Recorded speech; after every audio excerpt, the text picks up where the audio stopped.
I kind of relate what they're going through, but in terms of how much pressure they have, I think that's the things that our generation cannot really fully grasp. Because you see someone, when you see someone's social media page, they only post about their achievements. They only post about the good things that happen to them. The romanticize the perfect version of their lives. And you're comparing your entire life to just that small part of theirs. What is youth today really facing?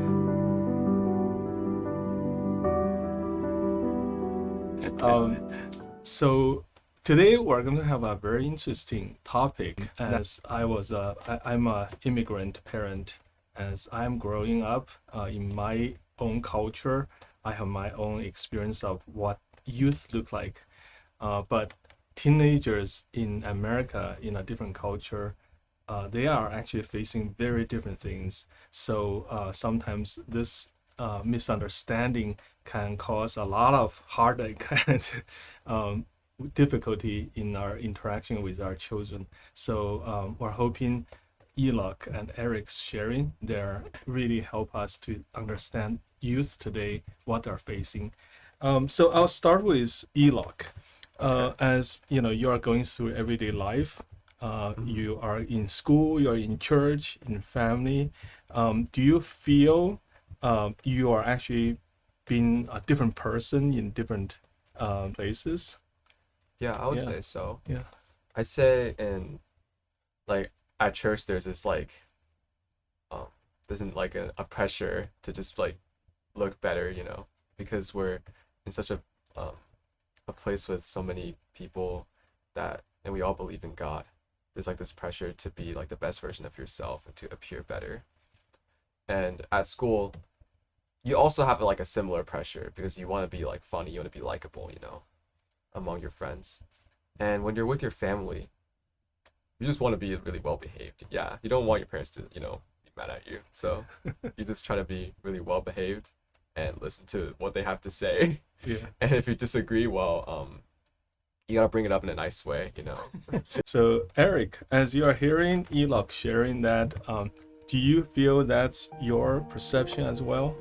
I think this happens to youth, but it also happens to adults. So I can resonate with what Enoch just said. Even as an adult, when we're in the church, we also want to put up, you know, we're a Christian and we should behave a certain way. We should serve. We should, you know, do something. And especially me as a youth counselor, I should behave a certain way. Like I want to relate to them, but also I want to be, you know, sort of a role model for them. I'm at work and my colleagues are mostly non-Christians. So how do I talk to them? How do I work with them? So there's also a lot of that going on. So I think as an adult, we understand how to, I don't want to say wear different masks, but wear different hats in the better ways, you know, in the more natural way. But I think during youth, you know, when I was a youth as well, we are still trying to figure that out. Yeah. So I think especially in today's world, plus internet and social media, is especially difficult for the youth. At Enoch, as you were describing, you are facing different pressures in school and in church and home. Right. Are there anything that is kind of hidden that you feel your parents are not aware of? Like some pressure just in your heart? I can't really speak for all the youth because I think it kind of varies from person to person, that everyone deals with a different struggle. But for me, it's definitely like becoming someone that I can be proud of, like growing into someone that I can appreciate, and my future as well.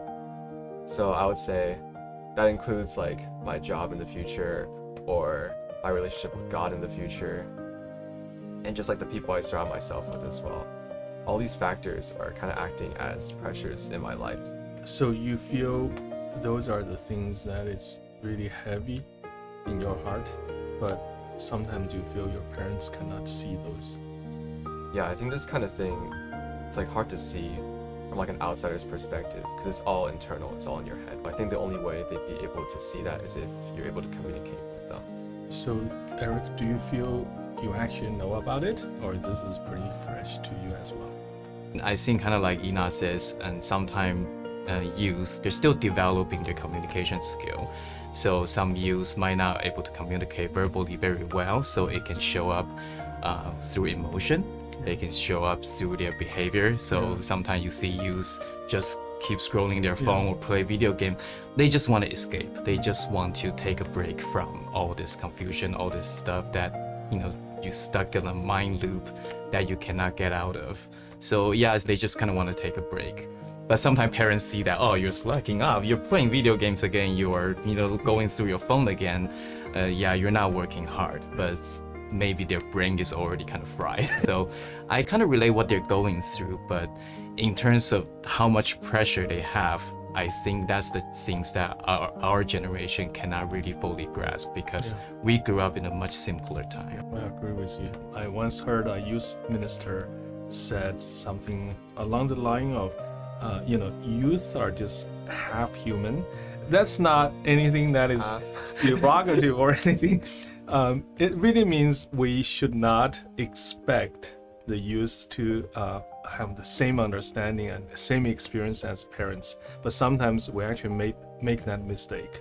We give such a high standard, didn't realize you are facing a very different pressure as we have experienced. So we just need to understand more. My son is actually graduating and he's trying to find a job. And I can't imagine how much pressure he's facing. So I always say, it's okay, don't worry too much. But as I told my wife, I couldn't really understand, because it's a lot of things in front of him that is not related to me. You talked about hidden pressure. Now, are there any difficult topics you feel it's difficult to talk to your parents at home? I feel like at home, it's a pretty open environment. So you have a very transparent communication. Eric, do you feel the same way? Do you feel like there's something you want to talk to your kid, but you feel it's kind of hard or embarrassing to bring about? I think the biggest thing is patience.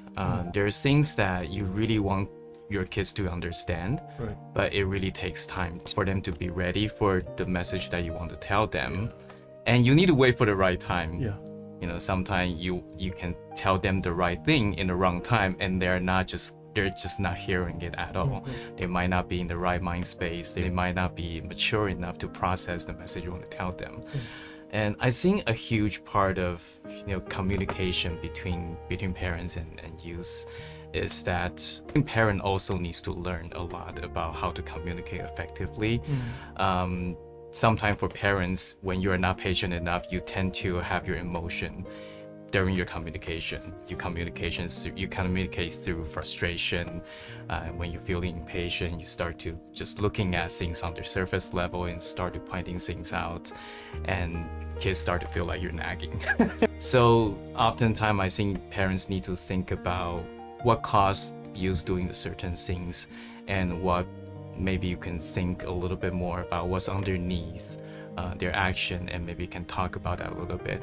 Because my experience is that sometimes we human, not just youth, even me as well, we can feel something that drives us to do certain things, but we don't even understand why do we do certain things. And I think as a parent, because we are more mature, because we are more experienced in our life, so that we can try to analyze what's going through their mind, and we can find out what's going on together, then we can have an effective communication. But sometimes I try to be friend to my kids, but they might not in the mood of being friend to me. So there are things we need to learn how to communicate, the right timing and the right understanding. You mentioned that you feel social media is a big topic. Do you want to say more about that? So Facebook didn't came out until I start working. So all my youth, my teenage years, and even college years, I don't really have any sort of social media. Like online chat is the closest thing, but even that is more of a personal connection, one-to-one or one-to-multiple friends, not to like a public. But I think because of social media, you never feel like you can have some time alone, unless you purposefully just stay away from it. But everybody's using it nowadays, even adults are using it.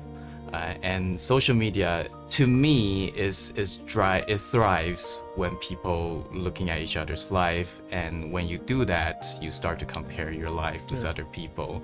And I'm an artist, Enoch is an artist too, so we tend to look at other people's work and start to think if we measure up to other people's work.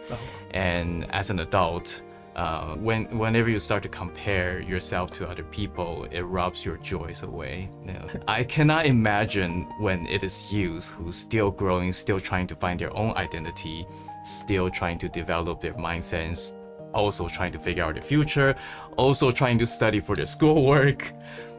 And they see a lot of those overwhelming information from their friend, from the world. I do feel the same you said. Enoch, how do you feel as your daddy was saying, really compare his experience with yours? Do you feel it's helpful in this way? Yeah, it feels like, definitely feels like the communication is more open that way. And also to add on to what he said about the comparison thing, I think it's pretty unfair when you compare yourself to someone else on social media, because when you see someone's social media page, they only post about their achievements. They only post about the good things that happen to them. You never see their flaws or what they're actually going through. You only see like the romanticized, the perfect version of their lives. And you're comparing your entire life to just that small part of theirs. So I think, it's best not to do that. That's a very good perspective. Enoch, when you feel sometimes stressful about something, what kind of response you are expecting your parents to have? That'll be very helpful to you. What do you think it's not being helpful? I think whenever I get stressed about something, whenever I have like a really hard assignment due, or just like something I really need to get done, my first response is usually to just like keep it like to myself, like it's my work, I need to do it myself. So I would usually just like lock myself away and like hurry up and finish it, I'd actually much rather be like left alone when I'm feeling that stressed. Like I had this assignment in my photography class where I have to go out and take pictures. And I was out until really late, and my mom kept trying to make the rest of the family like kind of follow me around, because like they were gonna have dinner, and they knew I was in this one particular area at the time, so they wanted to go to this one area so we can all meet up and eat together. But I didn't have enough time to do that, so I just kept telling her, stop, please, just like go do something else, eat somewhere else, please, like let me just lock in and finish this as fast as I can so I can like go back to normal. We need to learn from our children as well. So Eric, what did you learn throughout all these years of being a dad? Yeah, I think there are times that they really need to be alone and let them focus on their things, give them a little bit of space. Again, even for myself, when I was young, and even now as an adult, there are times that I want to be alone as well. Sometimes when being alone, I'm able to figure things out. I'm able to kind of really recharge. It's very, very important. Yeah, some of the youth really need to go outside. I think they spend too much time in their rooms, on their phones, like doing whatever. I think like they should go outside more. I think it's like better for their mental health as well. So as you are saying that, I feel like you can also be a very good influence to the other youth.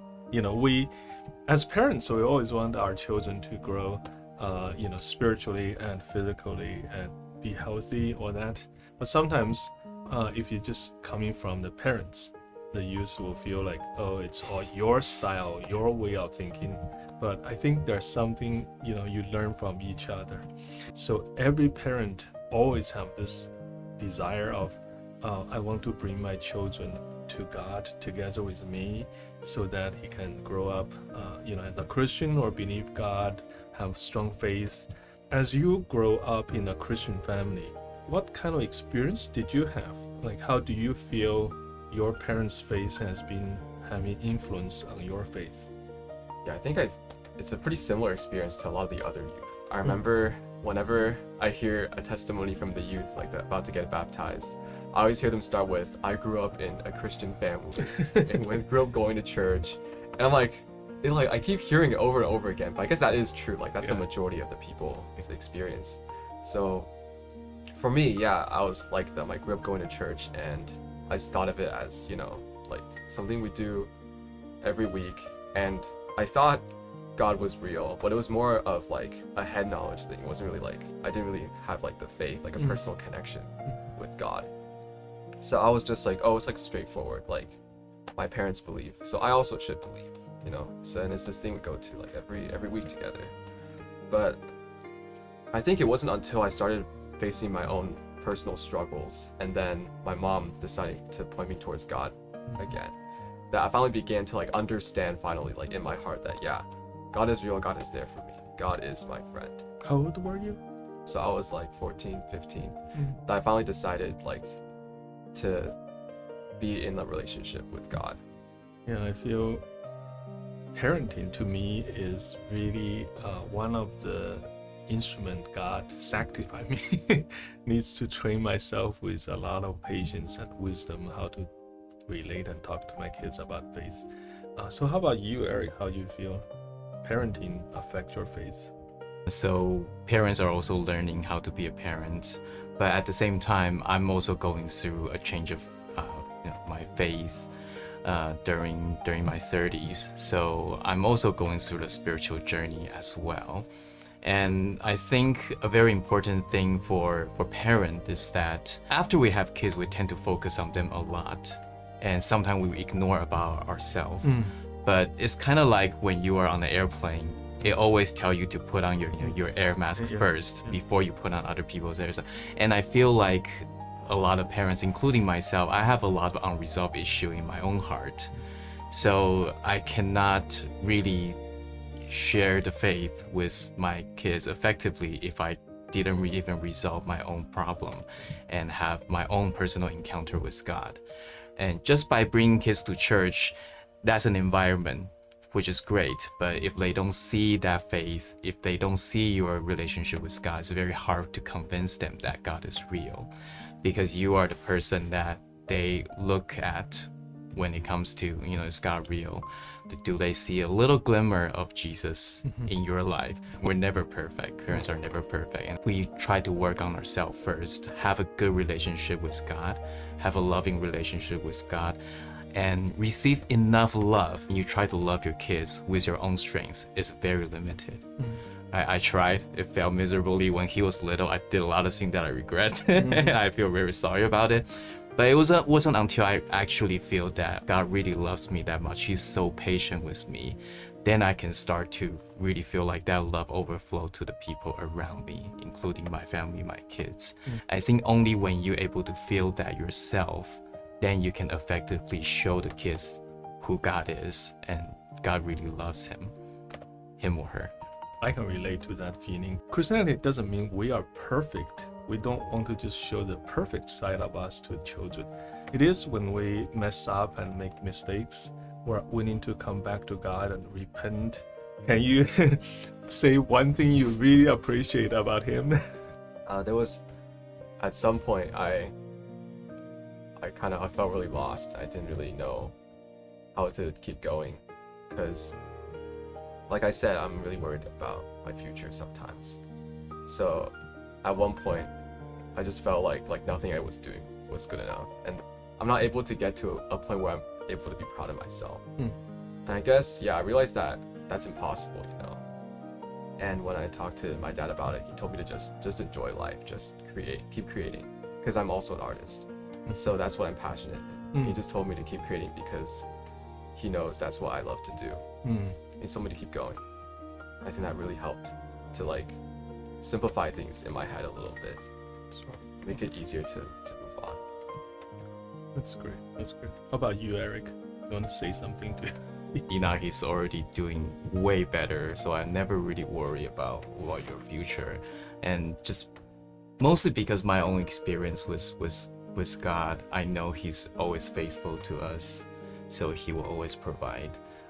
I am already really proud of him, but I think as a parent, I want my kids to feel proud about me actually. And a lot of time you're the one that inspire me to do better, to learn new things, to explore new possibility as well. So that's part of the reason I'm serving in the youth, and part of the reason that I start to play guitar and worship again, because seeing how you enjoyed it kind of bring me back to my youth as well.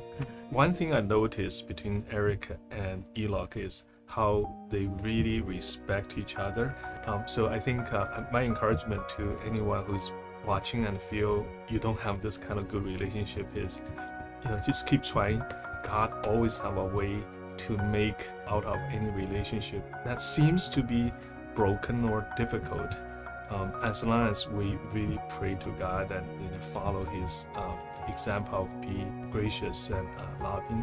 Thank you so much for your sharing today, Eric and Enoch.